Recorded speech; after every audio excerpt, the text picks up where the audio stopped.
Alrighty, Lumberjacks, welcome back to another Logging from Scratch episode. Today we're doing something a little different, but kind of cool. So I got a call for doing a contract where I'm going to be running a amazing machine. I'm going to be running an 870C, which is made by Tigercat. It's kind of a low-cab little thing. And what we're going to be doing is we're going to be cutting a Fireguard line, because fire season is close approaching. As you can see, the crunchy dead trees everywhere. I'm sure this would be a perfect zone to get squashed by a fire. So what we're going to be doing is we're going to be cutting out a Fireguard right next to a cabin that's over here in the woods. So we just basically, the purpose of a Fireguard is basically putting a gap between a human structure and a fire zone. So basically, if we have a fire happen on this mountain over here, and we're going to pull over right here. Oh, there's our beautiful machine. Look at this thing. Oh, yeah, you're a beauty. Look at you. Just a beast. Just an absolute beast. So, yeah, we're going to be using this to cut a Fireguard. Now, basically what I'm going to do is I'm just going to kind of take a little wander here. What do we got here? So there's a hill on this side, which we can kind of work to our advantage a little bit. So let's use this hill. I don't really want to go too far up the hill, but we'll kind of bite up into this hill a little bit. And I want to kind of clear this stuff and just leave it in drags on this side. And then maybe we'll kind of bite right down to the bottom of this hill. I don't know how long this is going to take us. The cabin is somewhere in the... Oh, right there. So basically what we want to do is we want to kind of chop out this side a little bit just to kind of put a separation between that cabin and the mountain. It doesn't have to be perfect, doesn't have to be pretty, but we're just going to kind of roast it. And we're going to have a heck of a battle with these bigger trees. Because those do... As you remember from when we were on Ravenport, those do not lay down nice. These are some ugly trees. So we'll see what happens with it. Oh, I can't wait to get in this thing. It's going to be so much fun. So this one does have the ability to tilt. We're probably not going to have to take advantage of that. But it's got a huge front cab on it, which is super nice. So let's hop in this guy. Lots of view. You can see for miles. I'm just going to readjust myself here. There we go. Beautiful head. Oh, yeah. Let's fire that up. Oh, yeah. See, this is what we're going to need to get. We're going to need to get ourselves one of these because this thing's pretty badass. Love it. All right, so what we're going to do is, like I said, maybe we'll kind of do a little punch point with these trees here. We don't really want to leave them on the road because that's not good. So let's, I'm just going to grab one at a time here because I'm not sure how these big ones are going to handle. There we go. And I'm just going to lay it kind of in here. Oh, is that going to fall? Oh, yeah, good. And we're going to kind of make a row to the left end on the right-hand side as we kind of power through it here. And like I said, it doesn't have to be like a humongous Fireguard gap, but I want it big enough that at least won't be jumping anytime soon with sparks and stuff. Now, this is going to get ugly because we're around these trees with these big, long, nasty limbs on them. So I got to really be careful when we maneuver because I'll be hanging up on those guys like crazy here. So let's just see if we can drop it down in there. Oh, yeah, that's good. So what I'm going to do is I'm going to cut a line up, and then I'm going to cut a line back. And like I said, we don't have to clean up any of the parts or the pieces. That's not our gig. So let's see if we can get two in this guy. I know these big ones are kind of a pain here, so maybe we can kind of scoop it a little. There we go. Oh, let's do that. And then we'll just kind of ferry it in here. There we go. Oh, that's interesting. Let's turn that head off and give it a bop here. There we go. See, I'm hanging up on those trees. That's all right. You know what? We're just going to leave that one. That one can be hung up. I'm just clearing a nice little path on this side. And then, yeah, like I said, I don't think we're going to have to go up the mountain at all, actually. We might be able to clear cut it right straight through. Let's see if we can get two of these guys. Let's be a little ambitious here. Let's see if we can get it. Well, we got her. I wouldn't call it perfect, but we got her. So let's see if we can maybe... Oh, let's see. We slip these right in between here. Oh, not quite so much. Sure, that'll do. I'm not processing the wood. I don't care. It can stay there all at once. So, topic of the day. I didn't really have anything for topic of the day, believe it or not. I had nothing really on the roster that we haven't already covered. I had a few cool ideas from people, but they were all stuff that we already covered, and I was like, So, yeah, maybe we'll take today to just talk about whatever. We'll just make stuff up as we go. So, how about this for a comment question for people in the comments? How are you guys liking the new setup for this series? Because this series has changed a little. Oh, I do have the blade on. Doesn't want to cut this. I have changed the series a little bit just to kind of change things up a little bit. As you see, there's like an intro and outro and the money and stuff like that.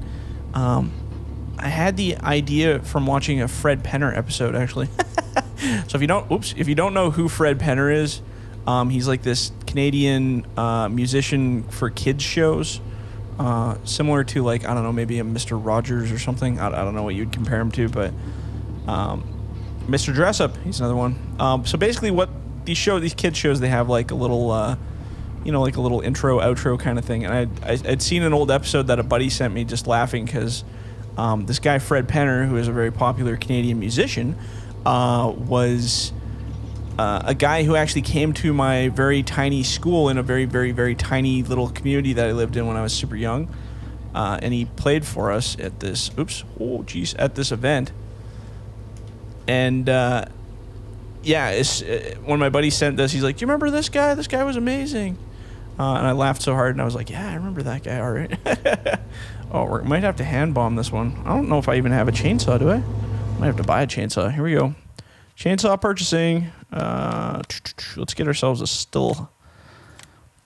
Anyway, so yeah, I saw this video my buddy sent me of Fred Penner, and I was laughing, and I said, "Yeah, it's amazing. Love that guy. He's the best."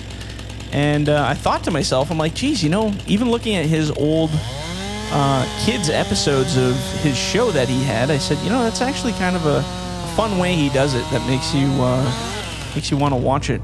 And I said, I should do something similar if I can to my episodes. I mean, I'm not going to say I'm ever going to be as awesome as Fred Penner was, but it's still fun to see what you can come up with. I can't quite get... Oh, jeez. We are making a mess of this tree. Oh, it's just hung up now on all the other stuff here. Let's see. Oh, jeez. There we go. Got her out of there. And I'm just going to really ugly throw this right over here. There we go. Perfect. Sure. Stay. Good tree. Sit. Roll over. Play dead.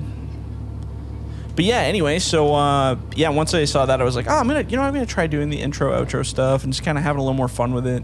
Do a little more processing, make the videos a little more produced, so that they're not just kind of a stop and go, copy paste thing of every other episode. But yeah, it should be pretty fun. Pretty fun times, yeah. Oh geez. These trees do not cooperate. That's why most of the other maps don't have these big trees on them, because they do not cooperate. So yeah, I mean, let me know in the comments. Do you guys like that? Do you think it's silly? Do you think it's funny? Do you think it's awesome? I mean, I'm not changing it now anyway. It's so much work to do it, but it's just, I don't know, it makes it a little more fun. You gotta have like your own little intro song, like Fred Penner did. It's all for Fred Penner.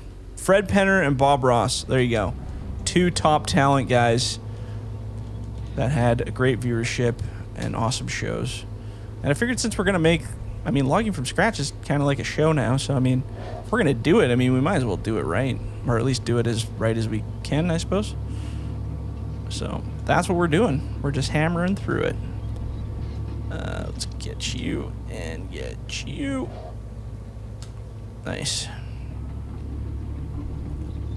But yeah, it's been fun so far, and it's been good feedback on the new episodes, and like I said, viewership has actually gone up quite a bit since making the change, so that's a pretty good tell for me that it's a good improvement. But at the end of the day, I don't really do it to get increase of views. I just do it kind of for my own entertainment. I get bored, and then I'm like, oh man, I really kind of want to change this up a little bit because it's kind of boring. And then, it makes it a little bit more fun. The hardest part of YouTube, in my opinion... Actually, here you go. We can get into some funky subjects while we're cutting here. So, like the logging crew side of things, is our multiplayer side. We still have, well, we have like the logging crew still plays and stuff, but we don't have commentary on it anymore or anything like that. The biggest problem for me in commentary, and it's super annoying for me, so all of us that play in those games are all adults. Most of us are over the age of, 30, 25, 30, up and up. So all of us are adults. All of us talk about adult themes. All of us swear and curse and, act like a bunch of boys hanging out together. Now, when I record those episodes for YouTube, unfortunately, because of how much control YouTube has on, basic censorship, like, if you're swearing, if there's violence, that kind of stuff, it's very easy for them to demonetize your channel if you guys are talking about subjects in a, vile manner or any kind of manner that doesn't fit perfect political standards as of right now. Do I agree with it? Absolutely not. I think we should be able to freely talk in whatever tone, in whatever voice, in whatever way we want on here, because that's, what free speech is kind of all about. But unfortunately, now that we're in 2020 and as time moves on, the idea of free speech has turned quite greatly into, don't offend anyone. Even if your opinion is right and you like your opinion, don't say anything because you're going to offend somebody. So the reason the logging crew really kind of dropped out there for commentary was I found it very, very difficult to have conversations with other people while playing and trying to keep it censored at the same time for YouTube. I find that very difficult for me personally. I'm a very opinionated person. Now, when I'm recording logging from scratch, I'm talking with myself and you guys basically. So I don't really have as much of a concern about keeping my tongue on, swearing, or keeping my tongue on controversial subjects that aren't, to be talked about on YouTube, I guess. But YouTube is very much a business. It is very much a platform for entertainment, and it would be similar to like how Comedy Central was, how they used to really have to stick to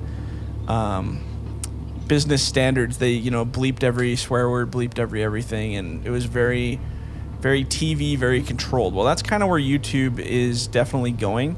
Now, there are channels on here that do have a lot of swearing or a lot of, brutality, that kind of stuff, but they don't last, and a lot of them get demonetized from YouTube. A lot of them lose their sponsorships. A lot of the, there's a lot of stuff that goes away, and there's a lot of those features that I actually really like and I don't want to see go away. So that's why a lot of the stuff I have to keep it pretty PG-13, I guess you could say. And when I'm with my logging crew or my other friends, like I said, it's very difficult for me with a bunch of guys my same age to not swear and to, not express your opinions on subjects and da-da-da-da-da. And for myself, I find it very easy to control because I am me, and I know when to keep my mouth shut on subjects, and I know when something's appropriate or not appropriate. But when I have a group of, 5 or 6 or 10 or 15 other people that I'm playing with, it's very hard for me, and I feel really bad trying to censor people. If somebody starts going off subject on a political topic or a controversial topic and, gets heated about it and wants to swear and go crazy and talk about it, I personally don't have any problem with that. I think it's great to express your opinion. I don't care whether you swear, whatever. But YouTube does have a big problem with it. So my option as the creator is I can either now go to all these people and say, okay, guys, when we're playing, we have to basically pretend to be happy all the time and pretend that, you can't swear, you can't talk about real controversial subjects. Like, for me to have to tell somebody that they have to do that that irritates me, and I don't like it. So that's kind of why the logging crew stuff kind of tapered off there, just because it's really hard for me to talk, like I said, in those conversations without getting onto more deeper subjects or being one of the boys, so to speak. So that's kind of why that went downhill a bit. I really wish you could talk more freely about that stuff without getting in trouble, but at the same time, I mean, there's a lot of people who easily get offended by the conversations that may not be from mainstream TV. You know, if we decide to talk about a subject that's very controversial, we all may agree on it and think it's funny or laugh at it, but there might be somebody out there who's watching the video that has now become super offended by the fact that that opinion, you know, is ours and not agreeing with theirs. You know, it becomes kind of a little bit of a battle with that person. So I understand both sides of the spectrum. I don't, you know, like I'm the kind of person where it's like, well, if you don't like what I say, don't listen or go away kind of thing. That's always how I've been, just like growing up, you know. My opinion is my opinion. It doesn't mean you have to like it. Doesn't mean you have to follow it. Doesn't even mean you have to listen to it. But unfortunately, if I want to be a partner of YouTube, which I do, I have to follow the standards and I have to follow their rules and guidelines and all that fun stuff. That's just how it goes. So, like I said, regardless of whether I agree with it or not, this is not my platform. I did not develop it. And if I want to play on it, I have to play within the rules. And that's just the way she works. So, commentary-wise, I think pretty much commentary-wise, these episodes, or like these logging from scratch episodes, are mostly the only ones you'll see. That's why I usually do time lapses like the Diesel for Blood series and the Elite Loggers with the cool shots. I said if I can't really express myself in a commentary type way, talking with friends and stuff like that in ways that may not be agreed with, then I said at least I can focus on the visual aspects. I'm just telling you about my development of YouTube at this point, but my biggest hang up, and it drives me nuts, is just the YouTube music. I absolutely hate the YouTube music. It is terrible. A lot of it, I mean, there's a couple great songs, but you can only use those songs so many times before you're like, holy God, I'm tired of this, right? I mean, anybody who listens to music knows how quick songs can get repetitive. Well, try using that when you only have like 30 of them, but you have 40 minutes of content that you got to fill. It's absolutely brutal. I'm actually just going to start a line over here, I think. Yeah, let's maybe throw a couple in the woods here. But yeah, the music on YouTube is absolutely dreadful. It is terrible. And I'm talking the free music that YouTube, basically when you become a YouTube partner, they give you access to the YouTube audio library, which is this giant library full of music. And you can use all of that music free on your videos without getting any kind of copyright strikes or demonetization of your channel, blah, blah, blah, blah, blah. So they give you this library, but unfortunately this library is very, very basic, and it has only a very basic set of songs in it. And most of the songs are not really that great. I don't know where they found some of these artists, but some of the music is like dreadfully terrible. So now I've had a few people say, well, why don't you go, there's like those third-party sites that offer the ability to get music off of them and you pay a monthly subscription. So two things about that. Yes, I like the idea that you can use third-party music from those sites, but the one thing that holds me back from doing it is that you are now locked, on most of them, you are now locked into a subscription with those people forever. Because the second you, and I've heard this from other YouTubers because I've asked about it, and the second you stop using their service, like, so pretend I record 60 videos and I've used their music on those videos, all 60 of them. So then after video 61, I'm deciding, you know what, man, their rates are going up. They charge a lot of money. I don't really like this company anymore. I don't want to deal with them. I'm out. Like, screw it. I don't want to deal with them anymore. Okay, that's great. But the second I stop using them, now they disable my rights to use their music, and all of those videos that I use their music on now become demonetized because they have a copyright strike for not having a license to use them.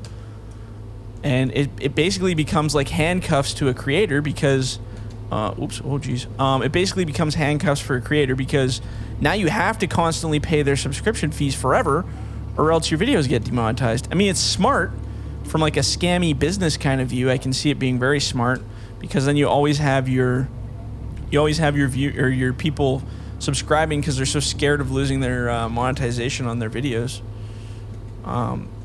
It makes sense that way.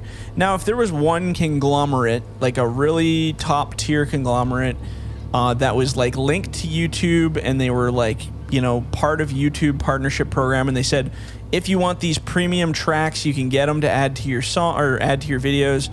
You pay $5.99 a month for the rest of your life on YouTube. That's just the cost of business.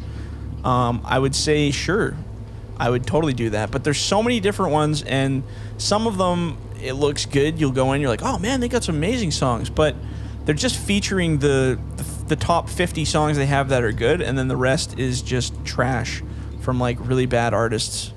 So I'm hoping as YouTube develops and becomes better and better and better, I'm really hoping that they'll start to develop more artists or better music or some kind of music sharing. Like the thing I would really, really love to see would be if they can have a way where you can do a split with the artists. So like, for instance, if you had, Five Finger Death Punch or Disturbed or, like Korn or like all these sweet bands, if they could find a way that I could put their music on there, but they get like 1/5 of the share of the money for the video, the video use there, then at least it would be, more fun. Then I could use like a Disturbed song on my video and think it was awesome, and then be like, oh sweet, I can use this, and then I can, they only take a tiny percentage, so at least it's worth it for me. But unfortunately, if you get copyrighted, the entire time that music is used in your song, whatever it may be, or in your video, wherever it may be, that all goes to them. So if I have if I make a new intro video and the entire intro video is 3 minutes long, and that's a Disturbed song that I used for the intro video, they get all of the money from that video, every drop of it. Even though I put the content in the video visual, they get 100% of it because I used their song on it. Now, that doesn't seem like very much fair use to me, but I guess that's just the way YouTube does it, probably to protect their own butts.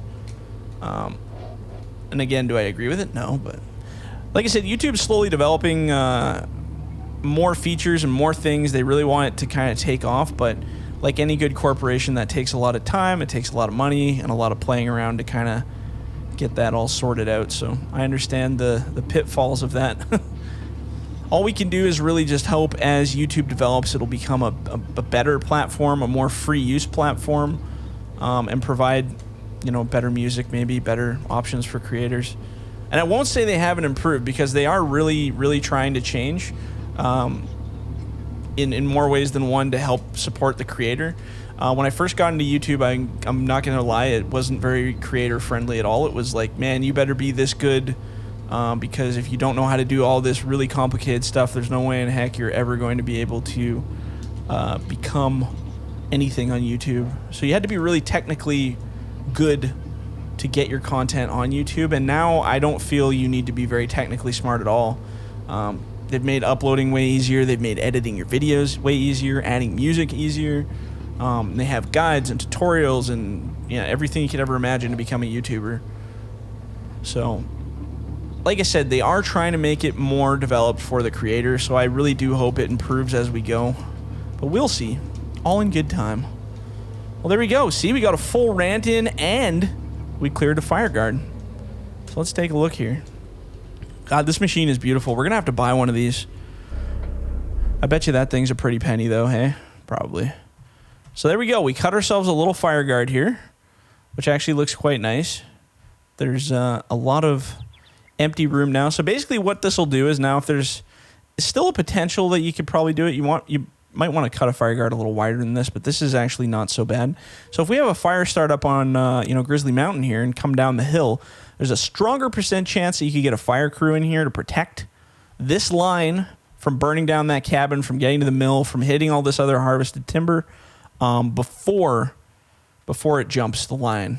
Now, I mean, with high winds and stuff like that, it's still a strong possibility it could. But for the most part, I think this will be pretty good right here. So yeah, we'll hop back in our truck and head back to Legion Hills. That was pretty fun. But yeah, I hope you guys enjoyed that. And like I said, it was kind of, there wasn't really a topic per se. It was kind of ended up talking about YouTube and all that fun stuff. But yeah, the comment question was, what do you guys think of these videos? Do you like it better now that they have a little bit more stuff going on with the production side and all that fun stuff? Or let me know. I like to hear what you guys have to say. But anyway, guys, I'm going to leave it on that one. So if you guys enjoyed the video, leave a like, leave a comment. Do not forget to subscribe. And if you're in the bush, don't forget to hug a tree. Alrighty, guys. We'll catch you on the next one. See ya.